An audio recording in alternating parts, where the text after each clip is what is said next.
à côté de moi, il y a Guillaume Meurice, Oui, c'est moi. qui va donner dès qu'il sera rentré dans le bureau d'ailleurs. Hein. Évidemment, Vous êtes- évidemment. bien sûr. Et je vais en attendant continuer à vous parler de maladies.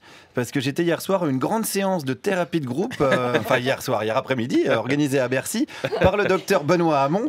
Il s'agissait de soigner des personnes de gauche victimes d'un traumatisme lourd qui a duré 5 ans, causant des dégâts quasi irréversibles.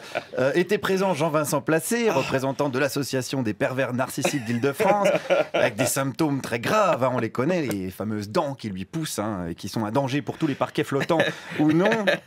Il y avait également Jean-Christophe Cambadélis, hein, Jean Cricri, qui était là. Hein, il souffre, on le sait, le pauvre, de troubles de la perception. Hein, il a énormément d'amis imaginaires. Hein, on s'en est rendu compte quand il les a comptés à la fin de la primaire. On pense à toi, on t'oublie pas. Et beaucoup de patients anonymes, hein, qui étaient venus pour calmer leur frustration.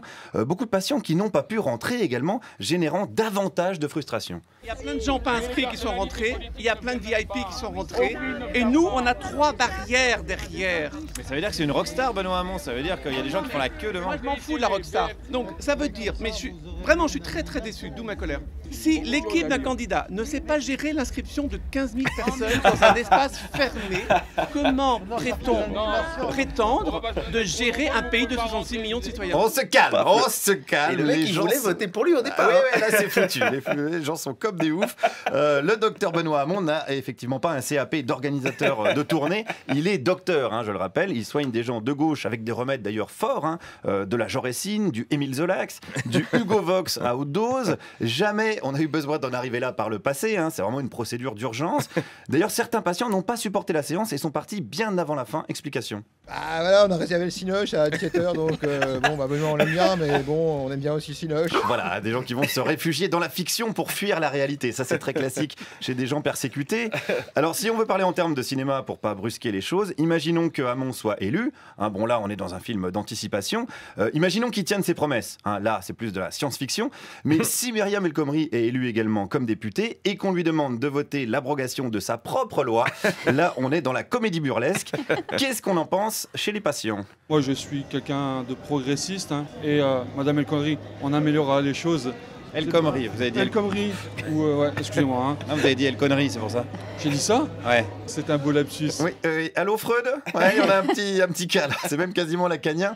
Voyons voir avec un autre patient, est-ce que celui-là est inquiet? Non, ça m'inquiète pas parce que de toute manière je soutiendrai la gauche. Hein. Donc il s'est rallié à Paillon, ça me fait plaisir.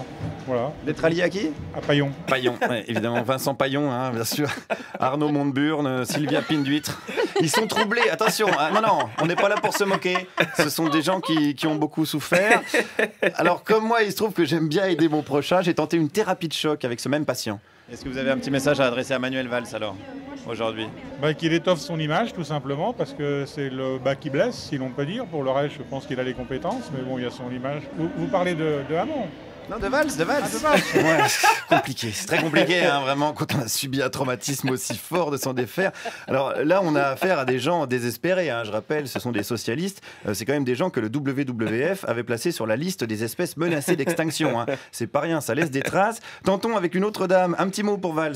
Oh, ben je préfère pas. Je trouve que c'est assez lamentable, voilà. Ah non, mais un message fraternel, quoi. Il est socialiste aussi. Ben, je me pose la question, hein. Oh bah là, dites un truc gentil quand même. Mais pourquoi vous roulez pour lui ou quoi? Oh merde, il serait peut-être temps que je fasse un petit peu mon auto-analyse. Je suis en train de tomber dans une sorte de syndrome de Stockholm, un syndrome d'Evry, on pourrait dire, la 49 droitisation des esprits. Un phénomène qui touche même les plus jeunes. Par exemple, cet enfant, qu'est-ce qu'il a à dire à Manuel Valls? Manuel Valls? Ouais. Que lui, il connaît les règles du jeu, qu'il va soutenir Benoît Hamon, alors que les autres de la primaire, enfin beaucoup d'autres... Non, justement, il a dit que non. Ah. Ouais. Ah bah, je trouve qu'il connaît pas bien les règles du jeu alors. Voilà, le déni. Hein, le déni, c'est classique. Manuel Valls n'aurait pas bien lu la charte des primaires. C'est une autre forme de psychose, le déni. Hein. Souvent, on ne veut pas voir l'abominable. Le cerveau invente une réalité. C'est la technique, hein, d'ailleurs, qu'utilisent les filles qui couchent avec Alex Vizorek. Allez, résumons la séance et la campagne présidentielle avec une formule et un syndrome très contagieux. La gauche nous envoie des cacahuètes et la droite nous matraque. Et puis l'extrême droite nous tue. Voilà, une bonne synthèse de l'hystérie collective qui précède chaque élection présidentielle. Pendant ce temps-là, Macron continue sa séance d'hypnose collective. Le Pen se nourrit carrément des phobies pour écrire son programme. Et toujours pas d'alliance de la gauche, hein, qui a donc choisi un moyen de guérison assez radical, le suicide. Merci Guillaume Meurice.